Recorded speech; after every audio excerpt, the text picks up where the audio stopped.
All right, we are live. Thank you guys for being here. My name is Haas. It is a Tuesday afternoon. I'm out in downtown Chicago. The weather's not too bad. I'm well hydrated. Got a good workout in this morning.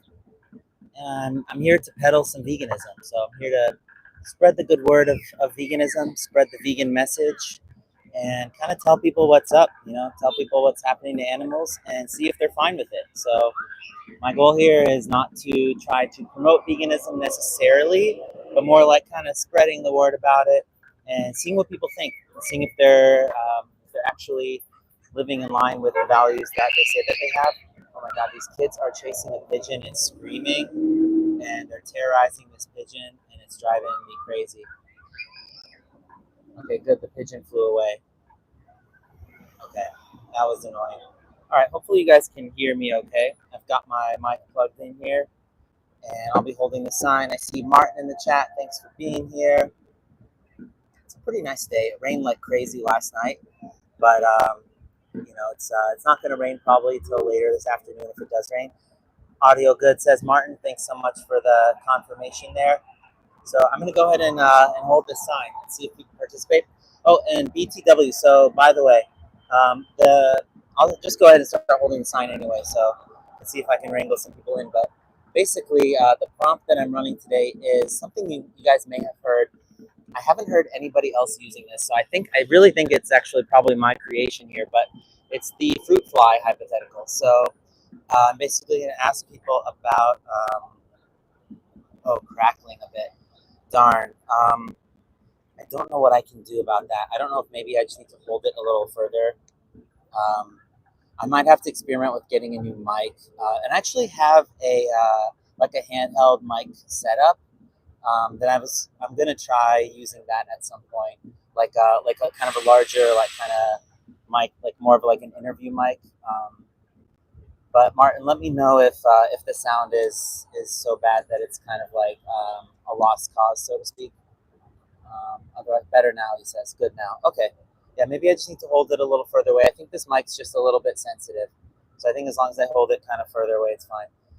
So if you're just joining, my name is Haas. I'm holding the sign that says, come participate in a social experiment. I know it's flipped for you guys, but basically I'm just going to be kind of running a thought experiment and seeing if people are willing to participate and maybe think a little bit differently about animal ethics.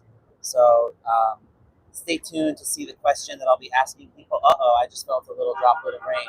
I mentioned the rain earlier. I see some people with umbrellas. So we'll see. Definitely, I don't want to ruin my technology in the rain, so bear with me here. I do see some droplets. Shoot. Oh, man.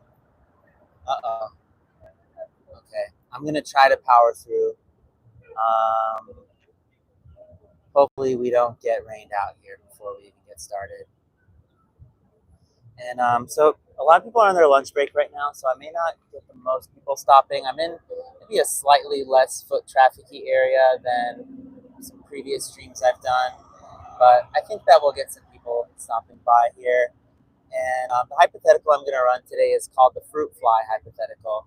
And in the fruit fly hypothetical, I'm basically going to ask people about what they would think if a person was to be leaving fruit out in their apartment or house or whatever, with the intention of getting fruit flies to come to the fruit and multiply on it, and then kind of from there asking about what if the person was clapping fruit flies for fun, like ninja style, and then what if the person ate them afterwards.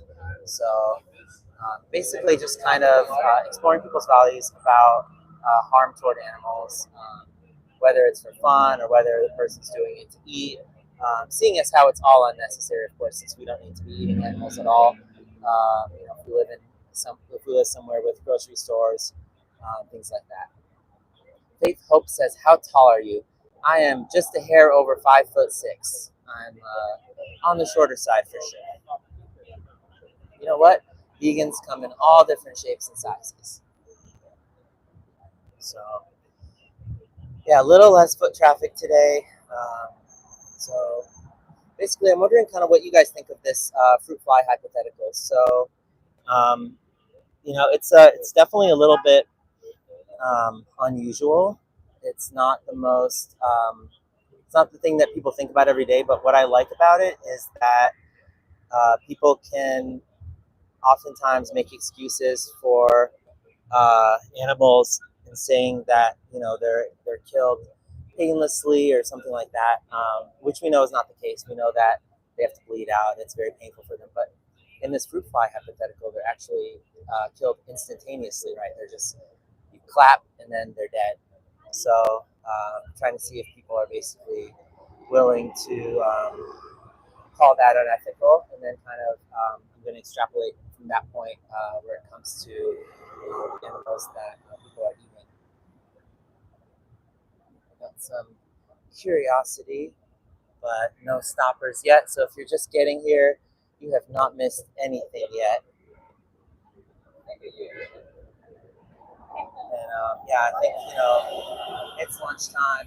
I'm kind of in a not really a busier area foot traffic wise, but definitely like more cars. It's a little bit less of like a I don't know how to say, kind of like less of a festive area, I guess. Um, but yeah, we'll see. We'll see if people stop by. I've had okay luck here in the past, and if no one stops, you guys will just get to hear me um, trying to come up with things to talk about, which I don't always successfully do. I know that there are some awesome live streams happening at the same time right now. So it's great that lots of different vegan streams are happening simultaneously, and maybe they're more exciting than this one, with me trying to come up with things to say to fill the time while I'm waiting for people to stop. But that's kind of how it is sometimes. I've had like a 30-minute stream in the past where nobody stopped. But I think just the fact of going live and being open to the possibilities of what might happen is pretty exciting in and of itself. Like right now nobody's talking to me, but within 15 seconds, I could be deep in a maybe not deep, but I could be in a very exciting start to a conversation. So never know who's gonna stop. And I think what I try to go for is not necessarily a lot of conversations, but good conversations. And of course, if someone stops by and they don't seem reachable, then I cut the conversation short. Um, Rarely, occasionally, I do try to make examples of people. Um, like if someone's just being so nonsensical, I do sometimes try to get people to kind of bite the bullet on something absurd, just to serve as kind of an example to non-vegans about um, how people are representing. Oh my golly, Jesus Christ, dude! Fuck. Sorry, that was just extremely loud. So yeah, I do try to sometimes get people to kind of bite the bullet on a reductio, if they're like kind of making a mockery of the idea of veganism, because I think what we're doing is essentially quite sacred work. We're defending animals' rights when it comes to violent things that are happening to them, and I think that mostly I try to educate. But yeah, there are times when I will try to somehow reductio somebody in kind of a way where I even if I know that they're not reachable. But yeah, I try to avoid like really unpleasant debate territory. Michael, welcome. Good to see you here. Veganosaurus here. Veganosaurus says, so good to see all of this activism. Very inspiring. Yeah, we have a few different people. I know. Obviously this social experiment type thing was inspired by Chip from the channel formerly known as Vegan Power Lab, now known as That Chip Guy. And then I know, we have Jake Lagatar doing this kind of thing. We got James doing this kind of thing as well. The Vegan Sign Guy. I think he might have a new name now, like Above the Horizon or something. But yeah, we got other people too. I'm discovering channels every day. And I encourage you guys to check out the Discord server called Soy Feed. It's a place where new creators can get support. Smaller channels can get support. We're kind of with that server. I think all the people who are part of that server are helping to raise the floor a little bit. To elevate new creators, which I think is also really inspiring. That we have so many people who are selfless when it comes to this kind of activism. For me, I don't care to be famous or something like that. I'm not after subscribers for the sake of it. Um, my desire is to just be able to educate people, edify the public, spread the good vegan word here. Just a White Boy says, vegan food is for my animals. That is awesome, Just a White Boy. I totally agree that we should be feeding animals under our care vegan food. So that's pretty awesome. Yeah, I think if people have dogs or even if people have cats, they should definitely be feeding them vegan food. Um, just a White Boy says, stop eating my food's food. Well, Just a White Boy, just so you know, I mean, plant food is extremely efficient to produce. So you can produce about 16 times the amount of plants on any given amount of land, meaning that there's plenty to go around. We can all enjoy a rich abundance of plant foods. You can grow something like 4,000 pounds of crops on a single acre of land. So um, I appreciate where you're coming from, but I think your animals will be able to find plenty of vegan food, even if vegans such as myself eat lots of plant foods, and hopefully non-vegans do as well. Veganosaur says, "My dog enjoys peanuts with me right now." Nice. I've known a dog or two who's really loved peanuts. I think for some reason they really enjoy it. Peanuts. I've seen dogs really love carrots as well. But that's another one. Man, these streets are, for being, kind of almost the middle of the city, are quite desolate, I have to say. Reaching the past 12-minute mark, no one has stopped by yet, but I'll persevere. If nobody stops, may take you guys on a little walk and try to set up shop elsewhere. We'll see. I think one of the issues is that I'm kind of right near the entrance of a park.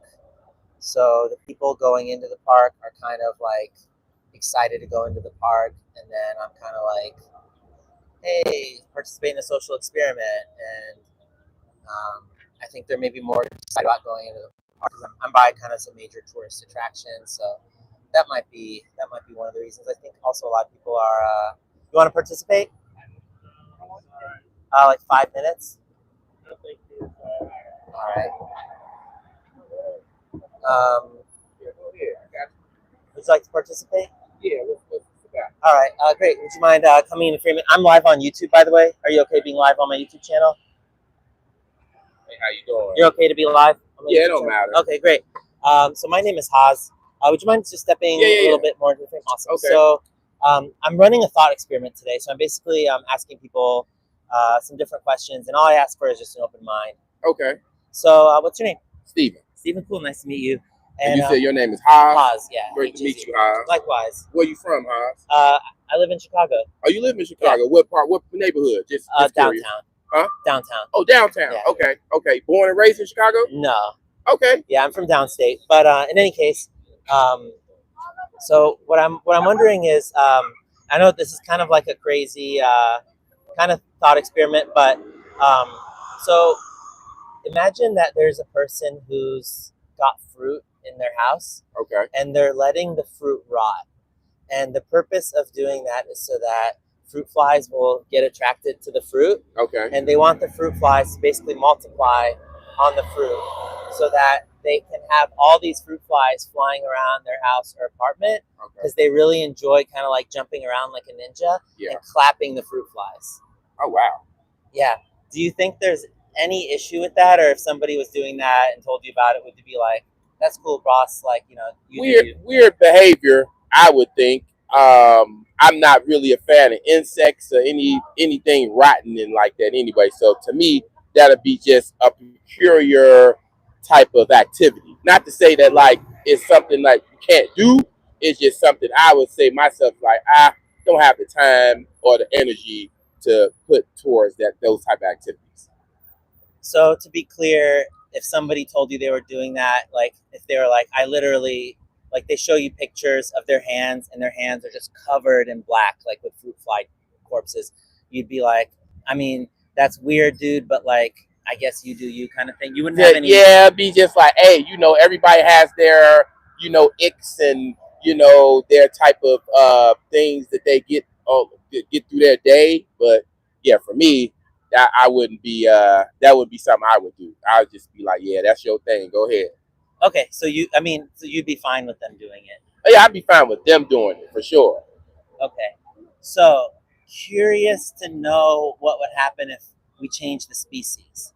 So, instead of them like hurting fruit flies for fun, if they got pleasure out of, let's say, like, I'm going to kind of up the ante here, but let's say they have like a baseball bat in their apartment and they are breeding dogs and then clocking them over the Oh head. no. Oh no, absolutely not. Absolutely. Dogs, man, so now personally, I would feel a way about anybody doing that to a dog because I've had dogs in my life and they tend to be like family. So that would be almost akin to somebody doing that to a human in a sense, because a dog really doesn't have a decision. Like once you are oversee them and protect them and provide for them, Yeah. they don't really have a decision on like where they going. So it's like for you to do that to me, that's like cool. Yeah, like, they're at our mercy.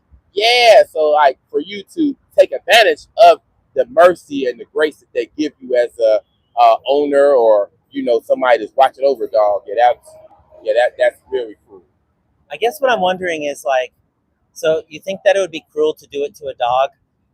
And of course, if we did that to a dog, the dog would kind of suffer for longer than the fruit fly would, right? Yeah. The fruit fly would die instantaneously. Do you take that into account when it comes to the fruit fly example? Like, would you? So you wouldn't call it cruel to do it to the fruit fly? Yeah, that would be cruel too, because it's just like, Oh, so it would be. It would be in the sense of like, what's the purpose? Like, what is that doing? Like, what are you getting out of like destroying something? So that'd be my thing. It's like, I think obviously maybe somebody could overlook the fly, but in the same concept, it's still destruction. So it's like, why are you destroying something? Like, why are you creating an environment of destruction? That would be my question. Interesting. Okay, so all right, I'm going to switch the species on you again. Okay. So I think in terms of the fruit fly, though, you're kind of like against it, but maybe not as much as in the dog example. Yeah, I think the dog example is a little bit more visceral. Like that's something that's like I can really identify with. Like I don't. There has been times that people have did like the cruelest things to dogs. Yeah. Right. So I haven't heard an instance of somebody doing the example of the fruit fly. So that's just not as I guess not in my wheelhouse, but they think like somebody would do that. So it's just kind of like a newer concept. Like you bring that to me, it's like, but a dog, that's something that I can definitely identify with. It's just like, just the thought of that is just crazy. Yeah. So I guess would it be fair to say that you're against like hurting animals kind of for no reason? Yeah, I would definitely be against that just because you can do that. That just shows like you're exerting your power over something that may not attack you. So it kind of shows like a cowardice in them about yourself. It's like, why would you attack or intentionally harm something that can't harm you in the same vein? Yeah. And I guess intentionally and also unnecessarily, right? Correct. Yeah. So I'm wondering what would be your thoughts if we put a pig into this situation? Same thing. Just like, why? Why? And for me, I'm a pescatarian. I don't eat pigs. I don't eat pork. But still, it's like, why? What do you think, Steve, about rodeos? Rodeos. So, you know, the Never horse. been to one. No, I'm lying. I've been to one like when I was a kid, but like rodeos, it's like it for some it's a tradition. There's history behind it and those things, but I think probably the process of it, kind of like a circus, the process of it, gathering animals and doing those things probably are harmful to the animal, you know, but it's done to our pleasure. So yeah, probably in that same brand. Yeah, I appreciate that perspective. So I'm wondering in the dog example, for example, if a person is not like torturing a dog, if they're not going out of their way to harm the dog, kind of like egregiously, Yeah. brutally, Yeah. but they are still ending the dog's life. Like if they kind of like, basically, if they treat a dog in the same way that farmed animals would be treated, like in this country, so basically just raising them, and let's say it's the most ideal situation where they're kind of like well cared for, getting belly rubs, Grass fed. well, not, it wouldn't be a grass-fed dog, but yeah, But you know what yeah, I'm saying, like yeah. how we conceptualize animals that we eat. Yeah, free range organic dog. Yeah, it's like, oh, they eat organic, they eat organic grass, they feed them organic foods. That's cool. But yeah, we look at it from the global, from the grand scheme of how the chickens are raised, the other animals are raised to be destroyed and processed for us to eat. That's something that's unethical. Okay. You know. Yeah, I agree. I agree wholeheartedly.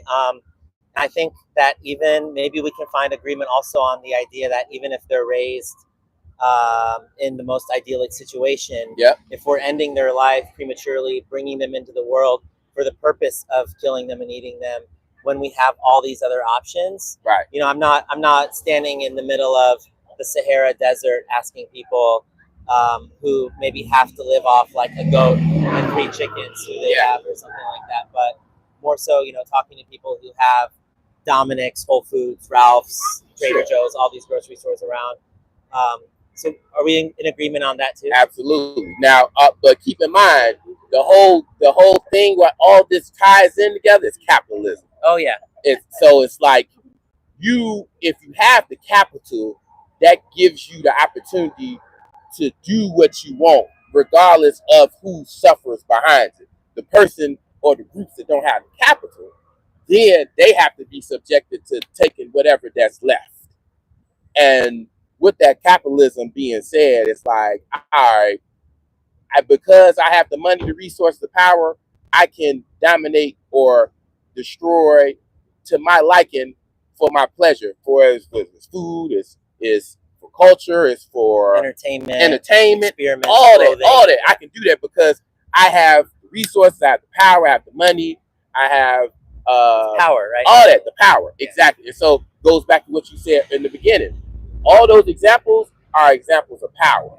That person with the fruit flies, the dogs, the pigs, they all have a power over those said animals to do those heinous acts. So yeah. Yeah, you may be aware of this already, but maybe people who are watching aren't aware, but the root word of capitalism is capita, which actually means head. Is that a Greek word? I'm not sure where it stems from, possibly Greek, Latin maybe. Yeah, but it stems from heads of cattle. That's good. I'm gonna research that on the train. I gotta get to work, guys. Okay. It's great to meet you. Yeah, it was good to meet you. Can I follow you on YouTube? Yeah, it's just Haas Vegan, so it's one word. Vegan. Look at you. Information too. Look at you. I was vegetarian. I had to go back to pescatarian. I love salmon and I love sea bass, so I went back to pescatarian, but I still more or less lean towards vegetarian. You know, I try my best to try to put things in my body, my temple, that are from the earth. So I'd encourage you to look into a documentary called Seaspiracy. Okay. Talks about the whole kind of like concept of fishing, what it's doing to the environment, kind of what it's doing to animals. One of the biggest issues, you know, obviously I think that all fishing is overfishing, but one of the biggest issues is that there's a tremendous amount of what's called bycatch. Okay. Where, like, for example, for every like pound of shrimps that are caught, about 9 pounds of other animals are caught and killed in the nets. A lot of the fishing also ends up kind of trawling on the bottom of the ocean. So it tears up like the coral reefs and all the essential marine like life that is needed for the oceans to thrive. Exactly. There's a saying, sea life, not seafood. Okay, what's the name of it again? Sea what? Seaspiracy. Seaspiracy. Yep. Wow. So it's like conspiracy, but instead of CON, it's just SE. Yeah. I'm gonna look at that while I'm on the train. Most definitely. If you have a Netflix subscription, I believe it is on Netflix. Oh, wonderful. Even better. Give me something else to watch instead of football. Great to meet football you. Football can be fun too. Keep doing the great work and spreading your message, Will brother. do. All right, take care. Have a great vegan day. Yeah. What's your YouTube channel? It's Haas Vegan. Haas Vegan. Yeah. Okay, bet. And I would encourage you, HAAS HAC. Oh, HAC. Yeah, not like the avocados. Oh, gotcha. Yeah, I'd encourage you, just make vegan choices over and over again. Try to have a vegan day today. Try to have a vegan day tomorrow, and just kind of see how far you can take it. Oh, I see you. Nice. Awesome. You can probably see us live right now. Okay, that's cool. All Great to meet you. Likewise. Have a great day. And hey, enjoy Chicago. This is one of the most beautiful cities in the world. Absolutely. One of the most world-class, best cities in the world. Absolutely. You do the same. All right. Thanks. All right. Take care. Yeah. All right. Steve was a friendly fellow. And Hiking Hippo says, "Hey, welcome, Hiking Hippo." Hiking Hippo says, "LOL, just don't look too much into the creator." I think he's referring, creator of Seaspiracy. Yeah, that Seaspiracy creator thing was definitely an unfortunate turn of events. But maybe if and when Steve watches that, he might be inspired to go vegan. And then, even though the Seaspiracy creator, I don't think he was the sole creator, but I guess even though that was an unfortunate vegan marshmallow type of thing that we saw that video that he had made about, but still might help. I know that there are people who watch Alex O'Connor's video, like the Meat Eater's Case for Veganism. I know that people have gone vegan from that, probably even since AOC became supposedly not vegan, I guess, anymore. So probably go for a little while yet. Try to have like 3 or 4 conversations here. Vegan marshmallows in the house. Wow, I never knew that vegan marshmallows existed. Benji's here. Benji says, "What the hell is going on here?" Benji, I am doing this social experiment where I'm holding this sign that says, "Come participate in a social experiment," and talking to people about animals. Hiking Hippo says, "I'm also hesitant about recommending dairy is scary now because of Aaron Janice's comments." Yeah, I think that, the message cuts through. I think that once people get that awareness, if the message is delivered well, I think just like sending that message to people is really the most important part, regardless of, the person who delivered it. I do anyway. Anthony G says, "How old are you? Shouldn't you have a good future and a good job, not doing high school liberal BS?" I think I have a pretty good future. I'm 38 years old. I sometimes forget. Sometimes I accidentally tell people that I'm 37 because you just you forget after a while. Your years kind of blend together. I'm 38 and a half. I do work, and I also do activism. So I think that's some good balance. And there's this idea in yoga. It's called seva, and the idea is it's basically this idea of selfless service. So basically, it's this idea that we basically kind of like put ourselves out there for the purpose of a higher good. So yeah, selfless service is a concept that I'd encourage you guys to think about. And it's really not about me and what I do. It's about the message. It's a message of liberating animals from the exploitation by humans.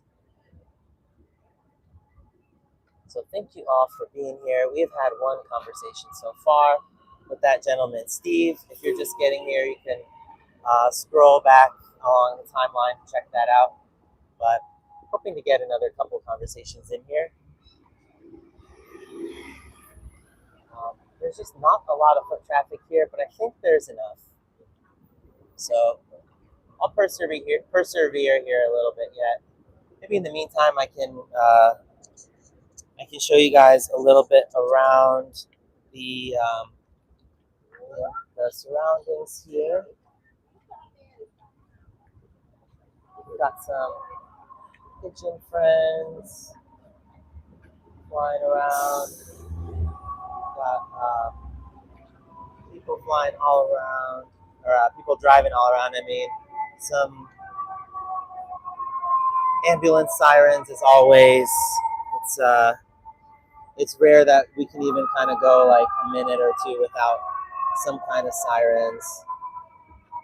Um, let's see. Anthony says, so if we don't need to eat meat, then explain why vegans have to take meds to get what they're not getting from food. We're meant to eat meat. Um, there's no requirement when you go vegan to take medication. You may be referring to supplementation. So vegans do oftentimes take B12 because B12 is not produced by plants, but B12 is also not produced directly by animals. B12 is produced by bacteria, like by microorganisms. So I think the majority of farmed animals are also supplemented with B12. Um, we actually do produce some B12 in our guts, but it's deeper. It's too deep in our intestines to be able to reabsorb a an appreciable amount of it back up. Yeah, nutritional yeast is a source of B12, and some people take sublingual B12 supplements like under the tongue. Some people take them as a tablet or a capsule, and some people get injections. But again, that doesn't it doesn't come from animals. It comes from bacteria, so that's not really a gotcha. Hiking Hippo says, Anthony G, you're getting it from a supplement too, but why would you eat the animal to get the supplement when to get the supplement the animal was given when you could just take the supplement directly or in fortified food? Right, yeah, the animals are supplemented with B12, the animals who are farmed. It used to be the case that we had more naturally occurring B12, like even biologically active B12 in the soil, when the forms of bacteria that produce B12 were more abundant in the soil. But we just don't, based on basically soil degradation, it's just not produced in substantial amounts. By the way, if you're watching the stream, be sure to give it a thumbs up if you haven't already. You can give me a little double tap here if you're watching on your phone. Bop, bop, bop. Well, that was a triple tap, I guess, but hopefully that won't unlike your like. I don't think it works that way. I think once you double tap, any taps subsequent to that don't erase it. So I think we're good there. And if you're not subscribed, please do subscribe. I go out on the streets pretty often, and I hold this sign. It says, "Come participate in a social experiment." It's just a 12x8 sign, so it fits in pretty much any bag I have. And I sometimes do these impromptu live streams where I just basically put myself out on the street, ask people questions about animal ethics. And some people go vegan, some people dig their heels and go more in a direction against veganism, but that's kind of what all the fun's about. Hi, Tevins03, good to see you here. Ugh. Speaking of fruit fly, okay, I thought I just got a little fruit fly in my mouth, but it was something else. Oh, this lady is she's selling mangoes here. I'm gonna turn the camera so you guys can see this. Mango, and I think some water